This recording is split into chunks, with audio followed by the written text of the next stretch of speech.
penis. And we'll see that maybe in a little bit today, maybe on Monday, when we talk about embryonic development. But it is exactly the same. And so we'll see, just like the penis, it has a glans, right, which is external. And the glands on the penis, right, was like the distal most tip.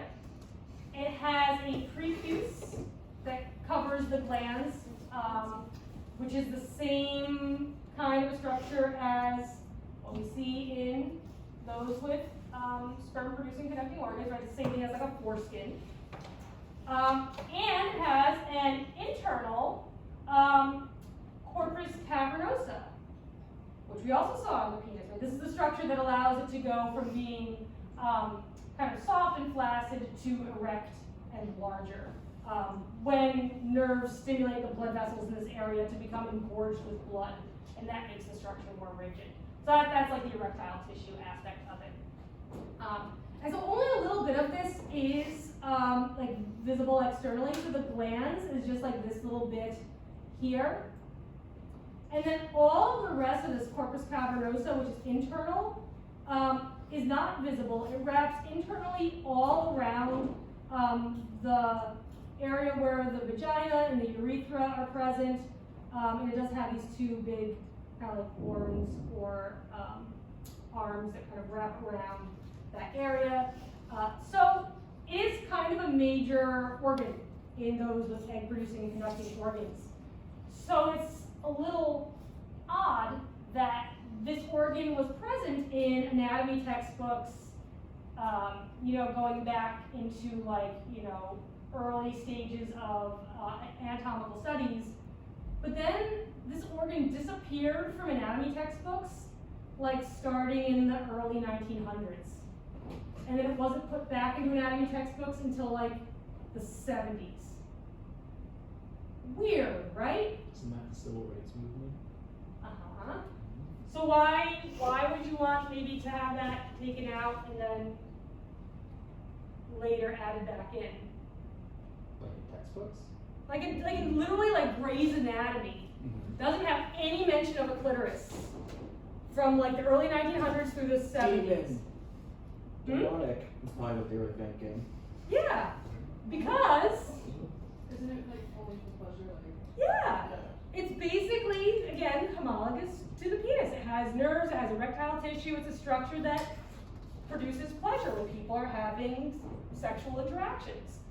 So it's a little strange that for those with these organs, that aspect of their biology is being erased from medical textbooks for, 70 years, only to have to be put back in again. So it's just kind of something interesting to think about when it comes to biology. It's not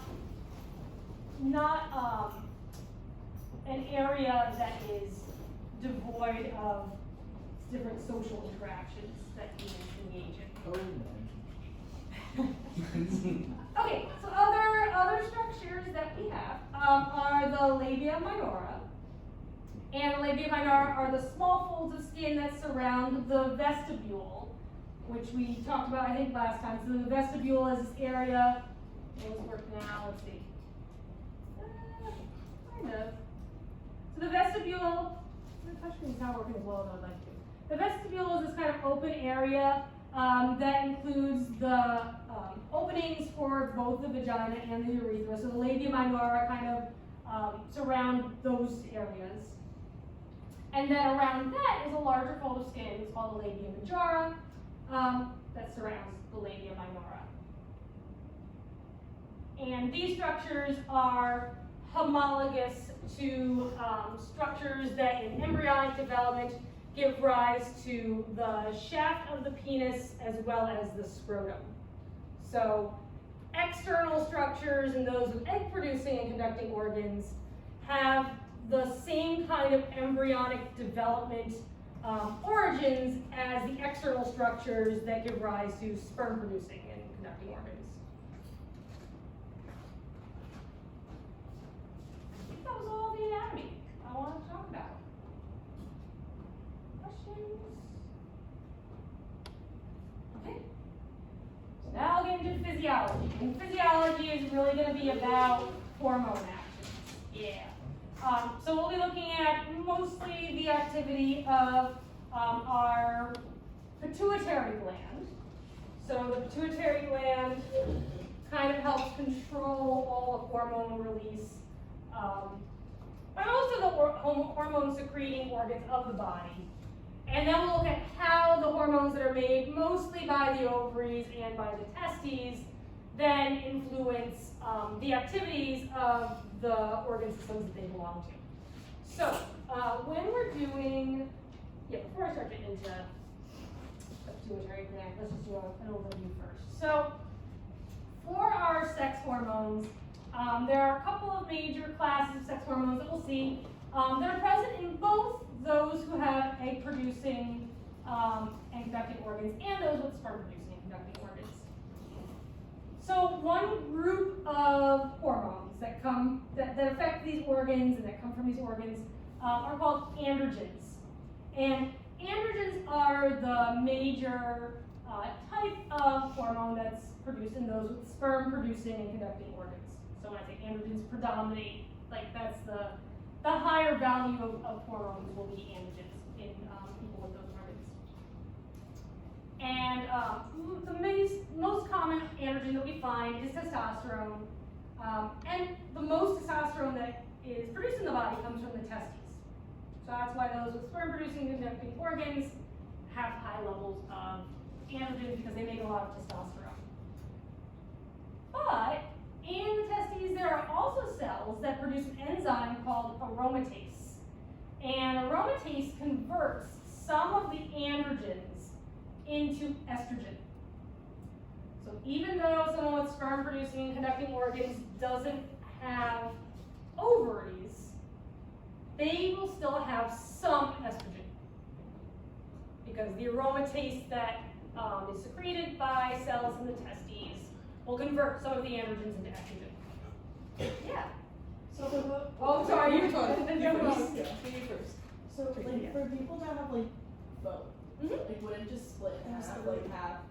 Like someone who's intersex and they have Yeah. both testes and ovaries? Yeah, would it just like split down the middle, or like would it be like predominantly testosterone? Oh, that's a good question. And like, but they still have aromatase. Yeah. They would still have aromatase because we have aromatase also in those with egg producing and conducting organs They only. don't produce like as much estrogen, or like I don't know. Like would it That's split a down really the middle? interesting question because that would all then impact how everything feeds back to talk to the anterior pituitary about how much follicle stimulating hormone and how much luteinizing hormone should the anterior pituitary be secreting. So that's like a really interesting question I don't know the answer to. Because it's more complicated than just like what organs are secreting what hormones, because these organs are getting their orders to secrete these hormones from another organ.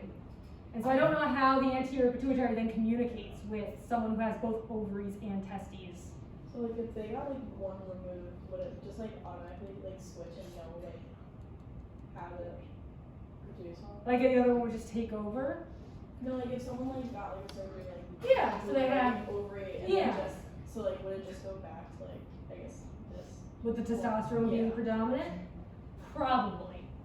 Because the ovaries are the major source of estrogen because the follicles, which we'll see in a second, they secrete a lot of estrogen. So if you don't have the primary and secondary follicles to secrete the estrogen, then you're not going to have as high of estrogen levels.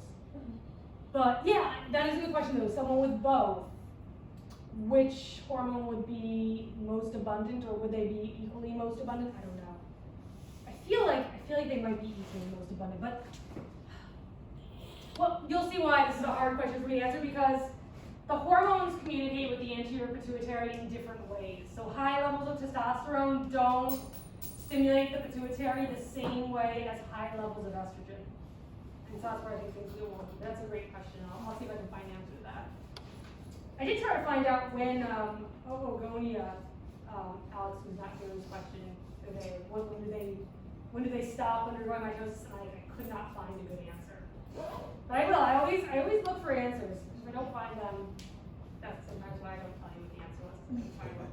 I don't know. I like 20 minutes and I'm just like, I'm tired. I want to be on the 8th page of I'm so tired of Googling this. Okay, so then estrogens, as I was kind of already mentioning, they're predominant, or they're dominant in those with egg-producing conducting organs, and the ovaries produce the high levels of estrogen that make that happen. And they also, so the estrogens, major one is estradiol. The ovaries also produce progestins. The major one is progesterone. And they make androgens. And so aromatase, we'll see in a little bit, is also present in, aromatase is present in those with sperm-producing conducting organs, and that gives them the estrogen. The androgens are just an extra hormones that are present in those with egg-producing conducting organs. An additional source of androgens in both individuals is from the adrenal gland. That's why they're called androgens. And androgen production also contributes some of the additional estrogen for those with sperm producing and conducting organs. So some of the estrogen comes from the aromatase that converts testosterone into estrogen. Some of it actually just comes right from the adrenal gland. And it also contributes some testosterone for those with egg producing and conducting organs.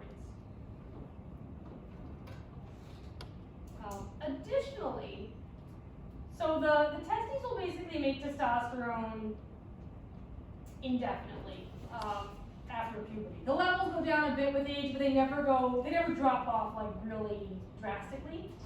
But for those with egg producing conducting organs, the ovaries do stop making estrogen at a period that's called menopause.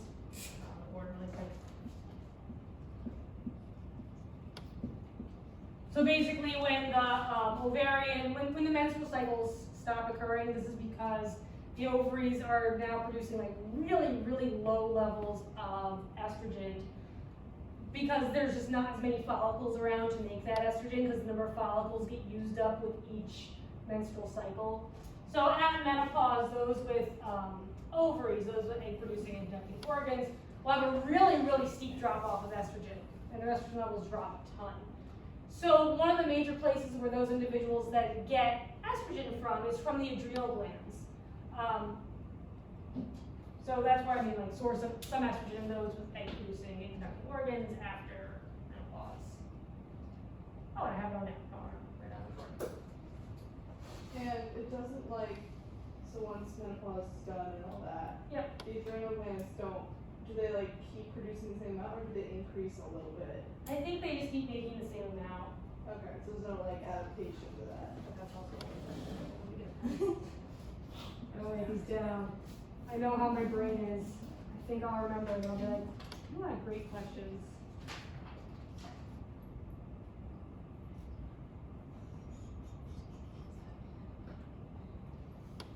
I'm gonna look and see if I can find an answer.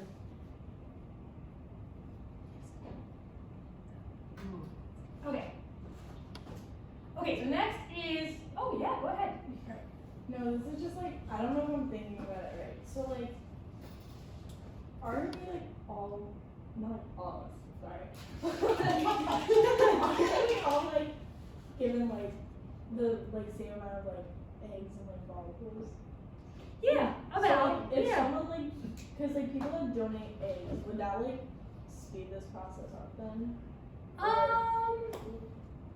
That is also a good question. I don't think so. I don't think so because I think there are more primordial follicles than you will ever send through that maturation process.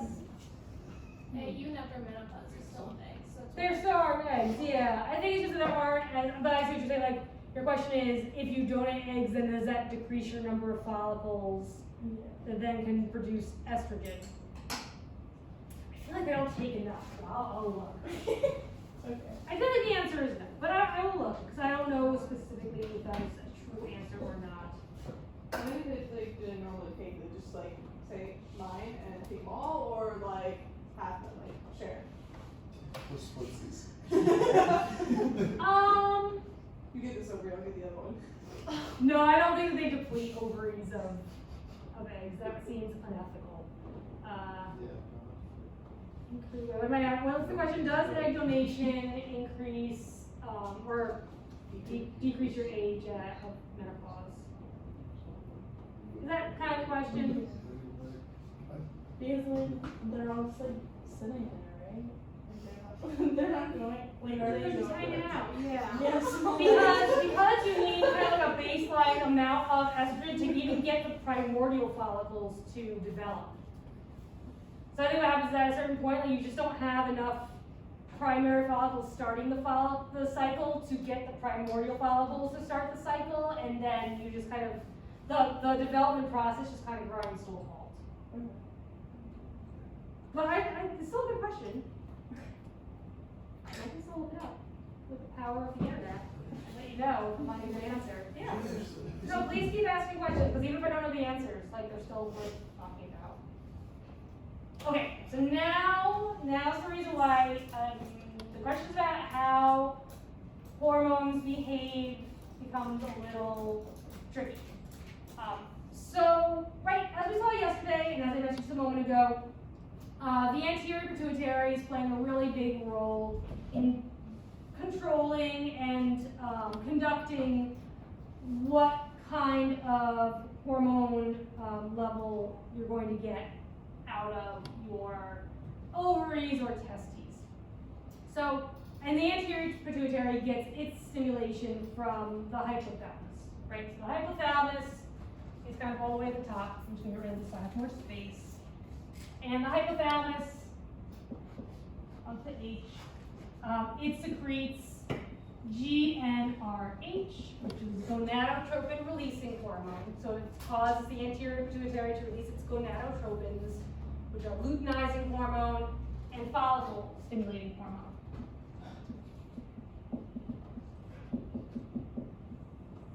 The AMP pit releases FSH and LH.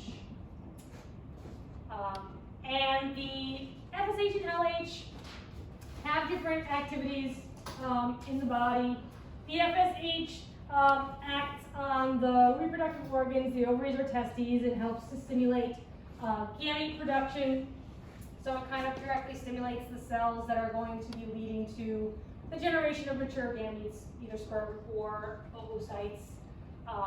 And then the LH kind of specifically acts on the endocrine cells, the hormone secreting cells of the ovaries or the testes, and causes the generation of steroid and peptide hormones, which are mostly going to be things like testosterone and estrogen. So estrogens or androgens. So let's see, so we'll focus on this one for now.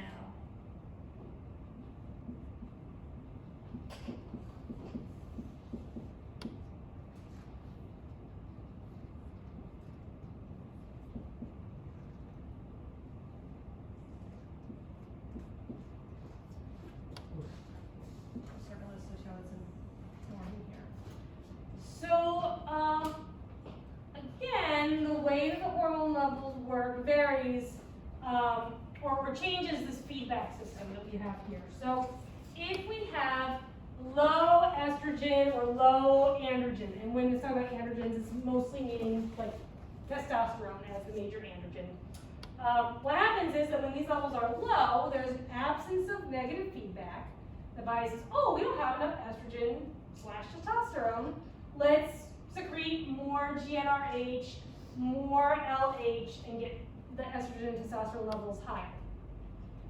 So, right, so the gonadotropin levels will increase, and the gonadotropin being these ones here. These are the gonadotropins. So LH and FSH levels go up in this situation. If you have moderate estrogen or androgen levels, so moderate means like kind of getting higher, like medium levels, that causes negative feedback. So when we have moderate, or kind of like medium, getting kind of high levels of estrogen or testosterone,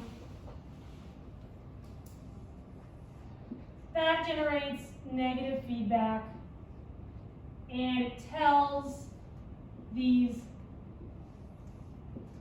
stimulating organs, don't make so much gonadotropin releasing hormone, don't make so much gonadotropins, and that kind of helps to bring the levels back into normal homeostatic ranges, right? So moderate levels cause negative feedback, and that decreases the levels of the gonadotropins, the FSH and the LH.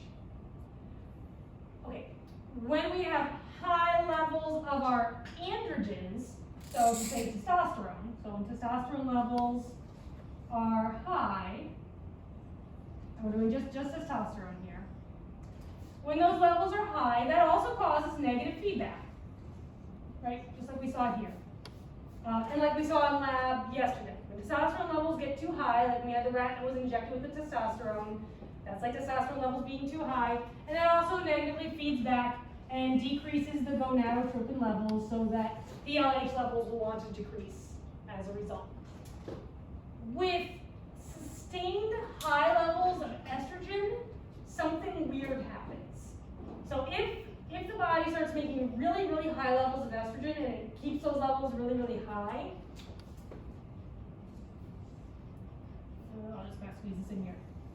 So really, really high levels of estrogen actually cause positive feedback. So this will say, oh hey, pituitary, secrete more gonadotropins. And hey, hypothalamus, also tell the pituitary to secrete more gonadotropins. So you get more, right, so an increase in LH and FSH, which is then going to do what to the amount of estrogen?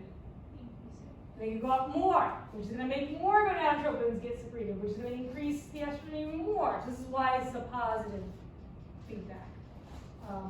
And like all positive feedback cycles, there is an outside factor that interrupts this positive feedback so it doesn't last forever.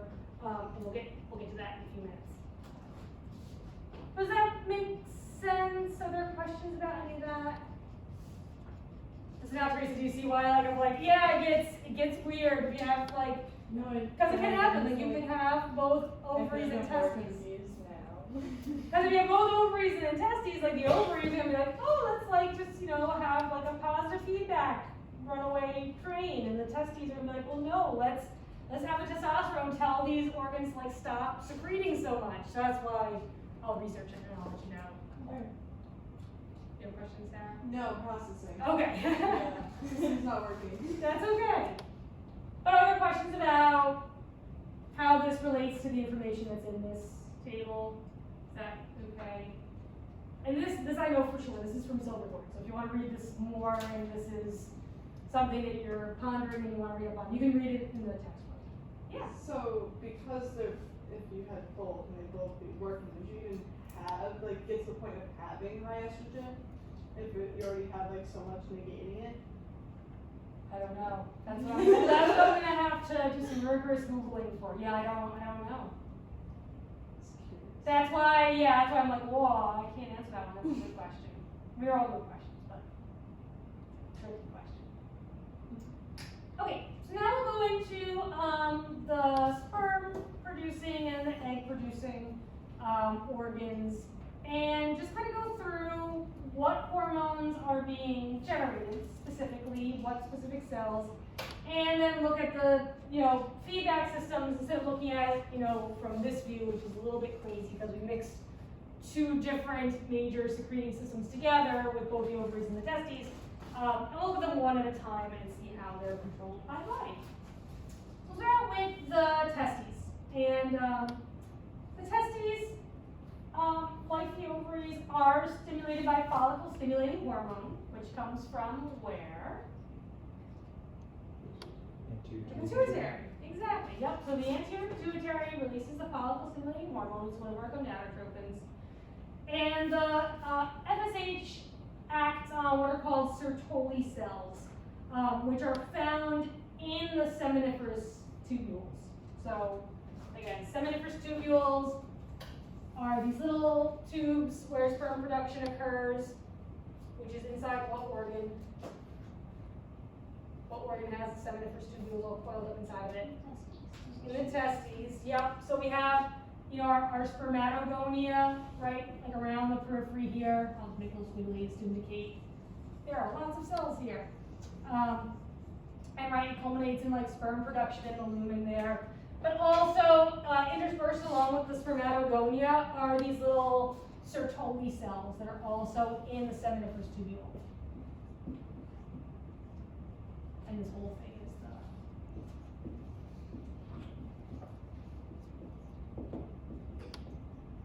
there. So that's where you find the Sertoli cells. They're also sometimes called nurse cells, if you've heard them called that name before.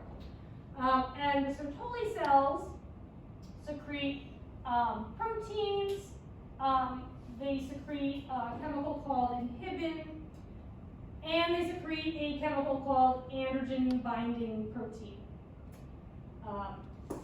The proteins that they secrete kind of help to support and nourish the spermatogonia that they're right kind of alongside. The inhibin, which the Sertoli cells also secrete, acts to negatively feedback and control follicle-stimulating hormone levels. So because the Sertoli cells are directly acted on by FSH, you don't want these cells to get overstimulated, you don't want the FSH levels to get too high. So these cells, when they are stimulated by FSH, they'll generate increasing amounts of inhibin, and the inhibin is specifically here inhibiting follicle-stimulating hormone, and that keeps the follicle-stimulating hormone levels in a normal range.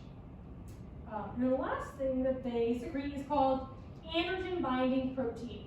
So they produce this chemical, and they secrete it into the lumen of the seminiferous tubule.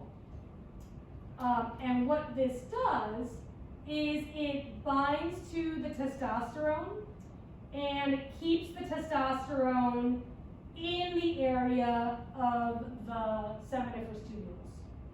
So androgen binding protein basically binds to testosterone that's secreted around the seminiferous tubules by who? Who makes the interstitial cells, right? And the interstitial cells aren't in the seminiferous tubule, they are outside. These are the interstitial cells, right? They're the ones that are going to secrete the testosterone. And some of that testosterone you're going to want to keep inside of the seminiferous tubules because the testosterone helps to promote sperm production. And some of the testosterone will go out into the body too, right? Because it's a hormone. That's what hormones do. They go out into the bloodstream and they circulate around. So to keep fairly high levels of testosterone in the seminiferous tubules, these Sertoli cells will secrete androgen binding protein, and that will keep some of the testosterone. Ooh, that's less easy to see now. That'll keep some of the testosterone stuck in and around the seminiferous tubules. It's good because you want testosterone to stay in this area to promote sperm maturation and development. Any questions about what FSH is doing? Okay, so the other hormone that we have is LH, our friend luteinizing hormone. We talked about a lot yesterday. So LH, right, we are all super familiar with. Who does LH stimulate? Interstitial cells. The interstitial cells, the cells that make testosterone.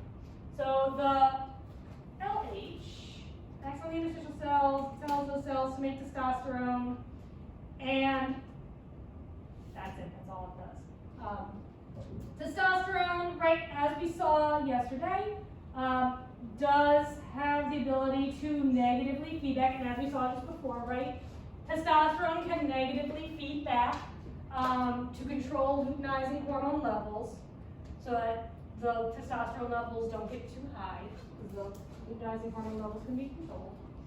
And testosterone, right, does a couple of things.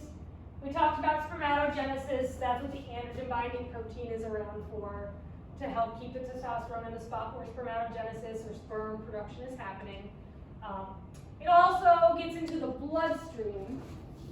I know this might be too small for you to see on here, but this is the testosterone on the picture. Getting into the bloodstream, and there it can circulate throughout the body to produce secondary sex characteristics, such as increased muscle mass, hair growth in areas that are associated with those that have higher levels of testosterone, so like on the face, increasing length of the larynx.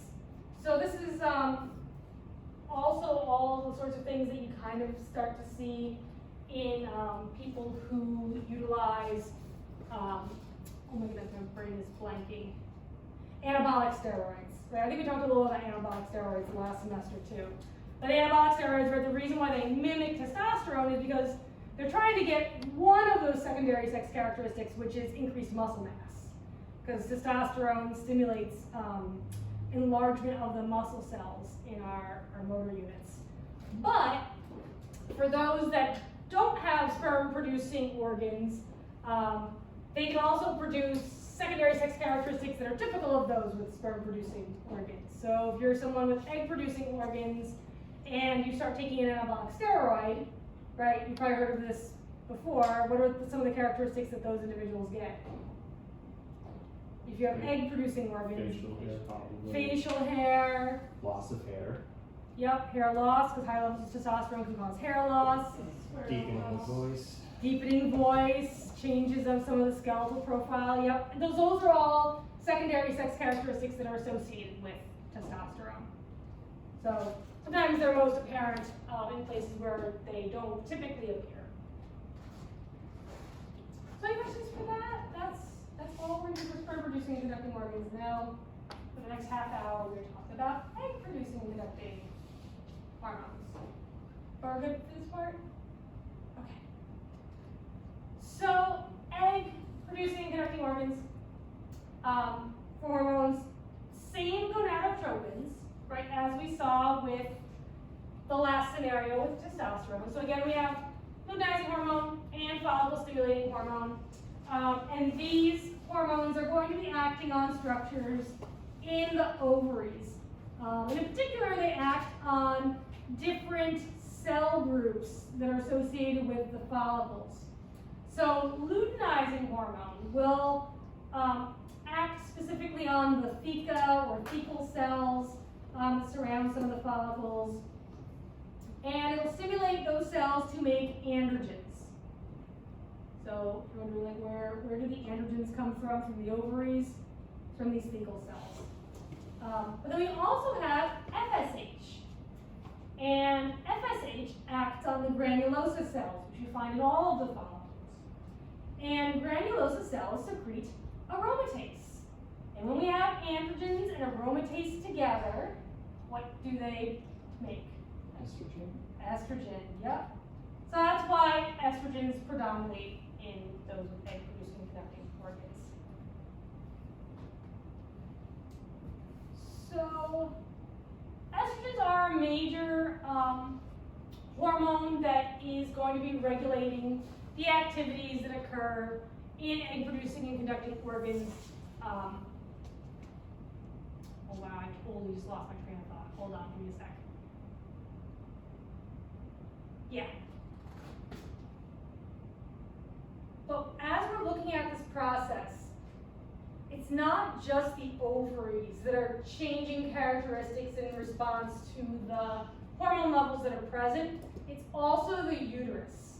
So we have an ovarian cycle and a uterine cycle that are occurring together that are what we then call a menstrual cycle. So what we'll do next is we will break the menstrual cycle down into these two parts, the ovarian aspect and the uterine aspect. And we'll look at how hormones, especially estrogen, help to regulate the changes in the ovaries and the uterus that are part of these cycles. And then also one other major hormone that is present that I didn't put on here, which is progesterone. And progesterone is something that comes about when we have a corpus luteum. And we don't get corpus luteum until after ovulation. So we'll see how at a particular part of the cycle, the hormone characteristics kind of change very drastically as we get progesterone and also some inhibin. So, again, hopefully to make everybody's life less stressful, I made copies of these, so don't freak out. So this is the ovarian and the uterine cycles together on the same sheet of paper. And we'll go through this. Did this print a blank page? Oh my goodness, between every printed page. Oh, we'll not waste that. We're not gonna let through all these blank pages.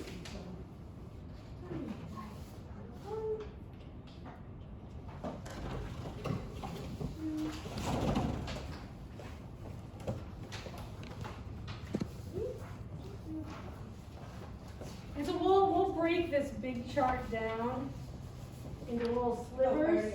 Oh, shoot, sorry about that. Here you are. Totally blipped out. I'll take another one. Yeah, we'll break this chart down into slivers and we'll kind of address it little by little. And we'll look at how the hormone levels both change and how those changes impact activities in the uterus and the ovaries. So start out with the ovarian part of the menstrual cycle. So the ovarian cycle will start out in what's called the early follicular phase. So early phase in which the follicles are developing. And we'll start at the beginning of the cycle. It's about a 28-day cycle. So we'll start out with days 1 through 6. So during days 1 through 6, estrogen levels start to gradually increase. And the slowly increasing levels of estrogens have a negative feedback on FSH and LH. So during this early follicular phase, days 1 through 6, estrogen levels start to increase. You can see on here. And as a result, the FSH and LH levels, LH and FSH are up here at the top. The LH is kind of like this pink color. You can see these levels are brought lower as the estrogen levels are going up. And the presence of increasing amounts of estrogen helps to stimulate the development of follicles until we get to the point where we have the development of a dominant or mature follicle.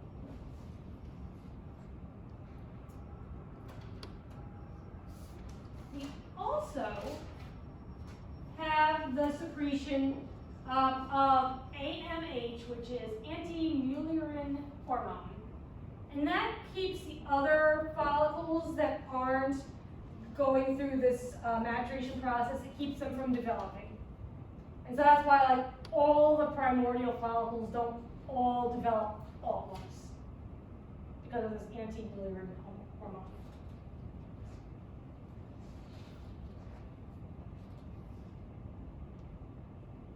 All right. So big thing for early follicular phase, days 1 through 6. Estrogen levels are increasing. FSH and LH levels are low. And other hormones we haven't talked about yet, they're also low.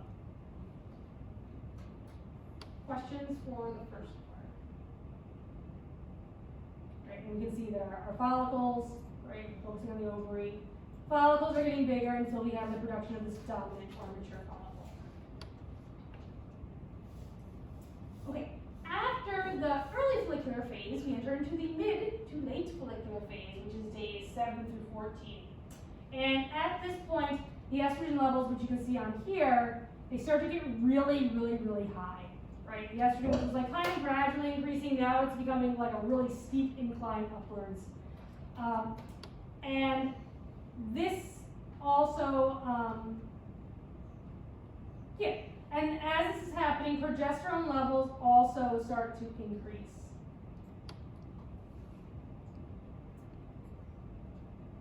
And what happens is that when you have high amounts of estrogen and a little bit of progesterone, this acts to really stimulate the gonadotropin releasing hormone.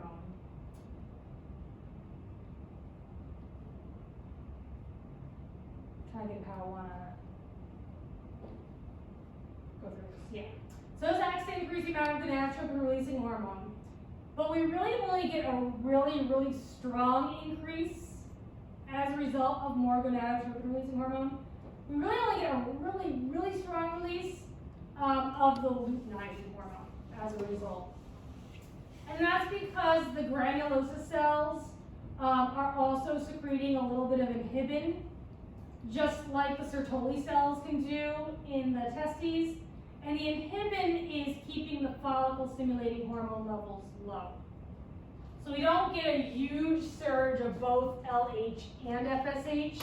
We just get a really big surge of LH and then like a little bit of an increase in follicle stimulating hormone, but not very much because the follicle stimulating hormones being inhibited.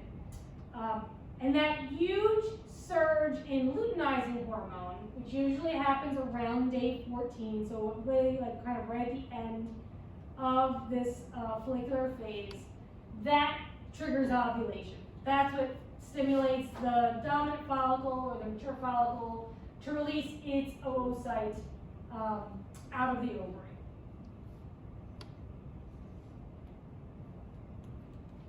And then again, FSH levels we can see by comparison. So here's our ovulation point here. And you can see the LH levels like really surge. The FSH levels go up too, but not that much. And again, that's because of the inhibin. But the surge in LH is directly causing ovulation of the oocyte out of the mature follicle. That's our follicular phase. Early, mid, and then late is really where we get that big LH surge right around day 14. Questions for that? Sorry, it's a lot of lines. I don't want people to get freaked out, so I'll go slow. Okay, so now we're out of the follicular phase, and then we enter into the luteal phase. Because after the mature follicle is empty, it turns into who? The corpus luteum, right? So the mature follicle, once it doesn't have an oocyte in it anymore, it changes and it turns into this kind of bumpy yellow structure that's called the corpus luteum. And the corpus luteum stays in the ovary, and it just secretes hormone. It doesn't have anything to do with the oocyte anymore because the oocyte's gone. It secretes kind of a medium amount of estrogen, so it does produce a little bit of estrogen, kind of medium levels. But it also produces high levels of inhibin and really high levels of progesterone.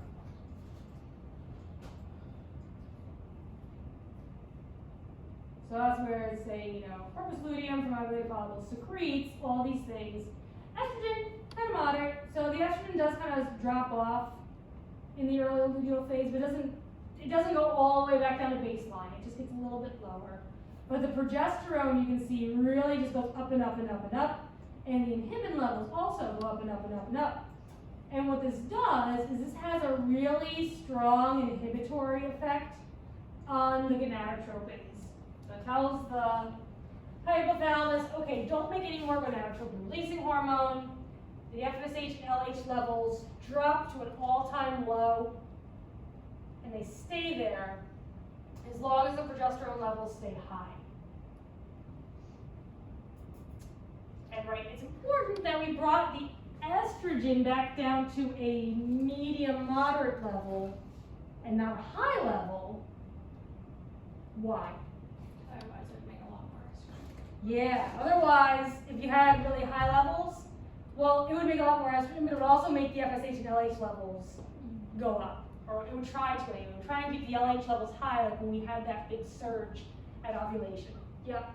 So you need to drop down the estrogen levels if you want the levels of the gonadotropins to go down. Otherwise, estrogen will do that weird positive feedback thing that's really high. We don't want to do that because it's already ovulated the oocyte, and you don't need really high levels of estrogen anymore.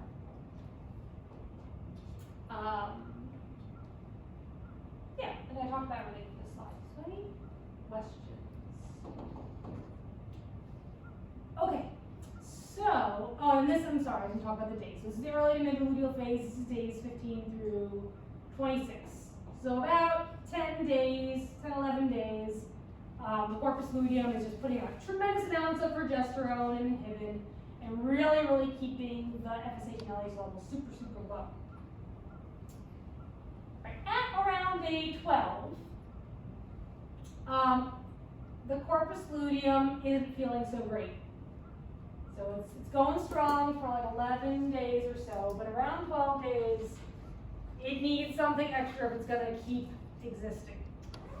And that is additional hormone stimulation from the implantation of a zygote. So if there is no pregnancy, if there is no zygote, no implantation, then the corpus luteum breaks down and it forms the corpus albicans. So think like an albino, right, is like having really pale skin or fur or feathers, depending on the critter that we're talking about. So corpus albicans is kind of this white little bit of non-hormone secreting material. So at this point, the remnants of the corpus luteum, they don't secrete any more inhibin, estrogen, or progesterone, and all these levels get really low. When we don't have high levels anymore of the progesterone or the inhibin or the estrogen, the gonadotropin releasing hormone is not inhibited anymore. And without somebody putting the brakes on the GnRH, these levels start to go up, and the FSH and LH levels also go up. And again, we can see this in the late luteal phase. This is days 26 to around 28, so right around here. Right, you can see the FSH and LH levels at the top here, they start to go up again as the progesterone levels just take a nosedive, as well as the inhibin and the estrogen levels all start to decrease. The gonadotropin start to go up. So that's what happens if there's no pregnancy, no zygote implantation. If there is a pregnancy, if a zygote implants, well, not a zygote, but if an embryo implants, I think it's a blastocyst at that point.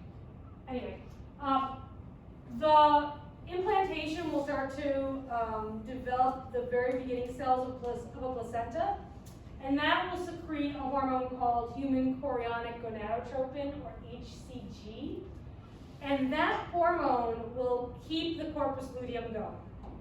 It'll prevent the corpus luteum from breaking down, and as a result, the progesterone levels will stay high, and the FSH and LH levels will stay super low. So this is the same hormone that is detected by a pregnancy test.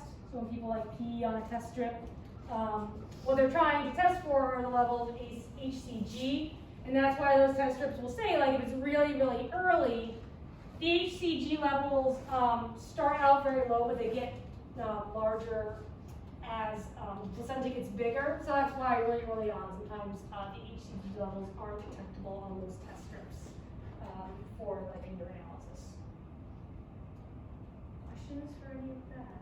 Okay, we're just focusing on the uterine phase, right? The ovarian phase right now. We're going to get to the uterine phase in just a second. Because after this, remember, at the end of the cycle, 26 to 28, and then we'll go back to the early follicular phase, where estrogen levels start to pick up again, and we start to cycle over. Questions though about any of this? Okay, that's the ovarian cycle. So next is the uterine cycle. And we start with the uterine cycle, so the events of what is happening with regards to the mostly the endometrium of the uterus, right? The layer that's lining the uterine cavity. We start at day 1 with menses, which is also the same thing as what people call a period. So Phase 1 starts with the beginning of a period where we have really low progesterone and estrogen levels because, right, as we saw before, the estrogen and progesterone levels just took a nosedive if there's no pregnancy because there's no more corpus luteum to secrete all that progesterone and estrogen. So estrogen and progesterone levels are super, super low, and that causes the endometrium to break down and be shed out of the body. And that's what's being depicted here. That's days 1 through 6 with the menses. Right, and that happens because if there's no pregnancy, you don't need to maintain that uterine light. It takes a lot of energy to maintain all those blood vessels and glands and cells. So those cells all break down and they're shed from the body. Yeah, Maybe. No, continue. okay. Please feel free to stop. I will. So the next phase of the uterine cycle is called the proliferative phase. So things kind of start to proliferate and grow back in this phase. So this is days 7 through 14. Estrogen levels begin to increase as the follicles are starting to mature and the follicles are spitting out lots of estrogen. So as the estrogen levels rise, it stimulates the endometrium to regrow. And so that layer of cells and blood vessels and glands, right, you can see in the picture, just gets thicker and thicker during this phase. And the cervix, right, we talked, I think, last time about like the cervix. One of the things the cervix does is it secretes mucus. During this phase, the mucus produced by the cervix is really thin because this is a time when, if we go back to look at what our follicles are doing, right, our follicle is getting ready to ovulate at this point. Right? It's going to ovulate around day 14, and since sperm can persist in the egg conducting organs up to like around 5 days, this is a time when you want to let sperm in, because it's going to take the sperm a little while to get up to where the egg would be, and the egg has to finish ovulating, all that stuff. So this is a time when the cervix wants to make it easy for the sperm to get through that area and into the uterus and up into the oviducts to potentially cause fertilization, because they have to get all the way to the oviducts to fertilize an oocyte. Okay, yes? I think this is a good time to ask. So, endometriosis, I know that's endometrium is growing on other linings of the body. Yeah, when it grows, when the endometrium grows outside of the uterus. Yeah. How does that happen? Is that an estrogen level issue? If the increase in estrogen level encourages the regrowth of endometrium, would that play a role into why endometriosis happens? I do know that the Like effects. it's too much in overdrive. Yeah, I know that the effects of endometriosis get worse at different phases of the menstrual cycle. So when the estrogen levels are higher and this proliferative phase is occurring, the symptoms can get worse because the tissue starts to grow more. But I don't know why the tissue grows outside of the uterus. There must be like endometrial stem cells in places that they don't normally exist. Okay. So that has nothing to do with the estrogen all by So it's- itself. So you're suggesting it's more of an underlying issue, like involving. Yeah, like genetically, developmentally, some people are having endometrial cells, like the cells that make the lining of the uterus exist outside of the lining of the uterus. And then when the estrogen levels start to get high, those cells just respond to the hormone, just like if they were in the uterus and they get bigger, except they're in a spot where they shouldn't be, so they can cause a lot of abdominal and pelvic pain in people that have endometriosis. But that, I mean, yeah, the question as to why is a good one. But that's the most of the knowledge I have about that. But it is definitely linked to, like the symptoms are definitely linked to estrogen levels, for sure. Sucks. Yeah. That's one of the reasons why, like, you can keep estrogen levels kind of low and constant with things that people also use for like hormonal birth control. which is why like those sorts of things are important to have available for people for any purpose. I mean, for birth control, but also for things like, endometriosis. So we start to see things happening. They're trying to limit hormonal birth control availability.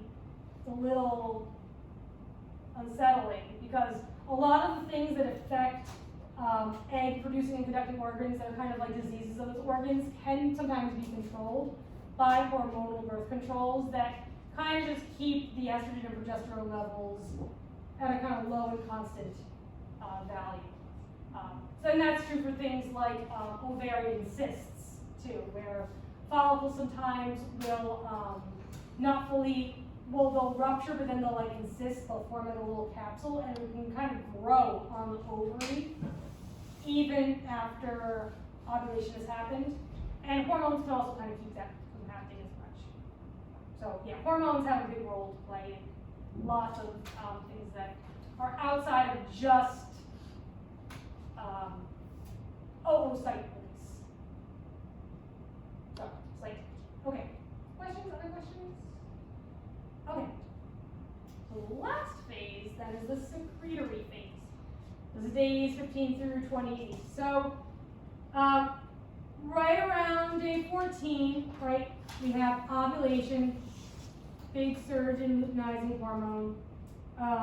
And then after that, right, days 15 through 18, we're in the secretory phase, which is the phase in which the endometrium is being stimulated by these really high levels of estrogen and progesterone that are rising because what's present, what's secreting all the estrogen and progesterone? Corpus luteum, right? Because the oocyte is out and floating through the oviducts. And since that mature follicle is empty, it's formed the corpus luteum. So what's happening during this phase is we get a really strong proliferation or growth of blood vessels that support the endometrium. And the reason why it's called the secretory phase, or secretory, I don't know how to say that. Secretory phase, doesn't sound right. Is that we have lots of nutrients like glycogen being secreted, so that if an embryo does implant, it has an immediate energy source without having to link into the blood vessels first. And then also the cervix at this point is starting to secrete a really thick mucus, because at this point, the oocyte has already kind of traveled far enough that any new sperm that would come in wouldn't be able to fertilize it anyway. And if the oocyte has encountered a sperm and it's formed a zygote and the embryo is going to implant, you don't want any microbes or infectious organisms getting into the uterus if a pregnancy is going to occur. So that's what the secretory phase, the secretion is referring specifically to the nutrients like glycogen that are secreted by the glands in the endometrium to support a embryo.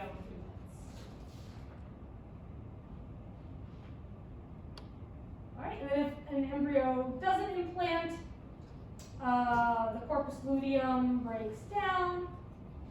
Oh, I'm sorry, and we're back. I'll go back to that slide in case you need it. But then we're back to this phase. So the progesterone levels and the estrogen levels, they tank, they nosedive. The endometrium and uterus breaks down and the shed, and then we're back at day 1 again. So also really quick, to continue my tangent from before, so on the topic of hormonal birth control, most hormonal birth controls have something like a synthetic progesterone in them. And why would that be effective? Like, if you had a synthetic progesterone, that someone would say he has a hormonal birth control. It produces thick mucus. It produces a thick mucus, yep. And also, when the progesterone levels are high, other follicles aren't developing. So you can't get that like spike in estrogen to trigger ovulation, high luteinizing hormone that goes along with that, because the progesterone levels are keeping all the gonadotropin levels low. So that's why hormonal birth control, especially the kinds that mimic progesterone, basically are just behaving like the corpus luteum. It's sort of tricking the body into thinking that, you know, it needs to maintain the corpus luteum, or that the corpus luteum is being maintained, and then those high levels of progesterone basically stop ovulation. So if you don't have ovulation, then you can't have fertilization, and that's how those act as a hormonal birth control as well. Okay, lots of other things are also related to estrogen especially, but it's also progesterone. Okay. Are all your brains tired? Okay, so let's stop here. This will be the last material for exam 4. And then on Monday, we'll talk about fertilization, and a little bit of development. I could do an entire course on development, but I won't because that's not what this class is. So we'll do fertilization, a little bit of development, and then we'll wrap up with some exercise physiology, probably for our last lecture, and then we'll be out of classes. So sad. That's so fast. Every year. Okay, so I'll see you all later, and I'll hang out for a few minutes. If you have any questions relating to your experiments or anything, you can ask me those while I'm on the way.